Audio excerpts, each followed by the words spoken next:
এই হাত ভাঙা নিয়ে দিদি কিন্তু স্কুটি চালাচ্ছে, আর আমার প্রাণটা মনে হচ্ছে হাতে নিয়ে আমি বসে আছি। এই আমি চোখ বুজলেই সামনে ভগবান বা আমি কোথাও একটা দেখতে পাবো। তারপর দেখলাম না, আমার দিদি কিন্তু খুব ভালো গাড়ি চালায়। হ্যাঁ, খুব ভালোটা একটু বেশিই ভালো, সেটা আর আমি এক্সপ্লেন করলাম না। দিদি তো দেখছে ভিডিওটা, বাড়ি এসে কিন্তু খুব মেরে যাবে। তারপর এখানে হচ্ছিল রথের মেলা, তো আমরা গিয়েছিলাম বেসিক্যালি ডেলিভারি দিতে।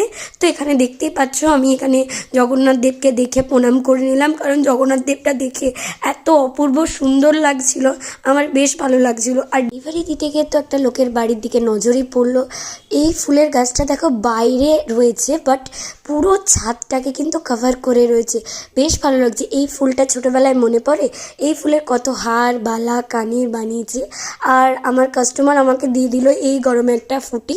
ফুটি খেয়ে চলে গেলাম ফলের দোকান, কারণ মনটাও কেমন ফল ফল ফল ফল করছিল। তাই ফল খেয়ে নিজেকে একটুখানি দেখে যে সান ট্যান কীরকম পড়েছে, তো কাজ করলে টাকা এলে সব ট্যান চলে যাবে।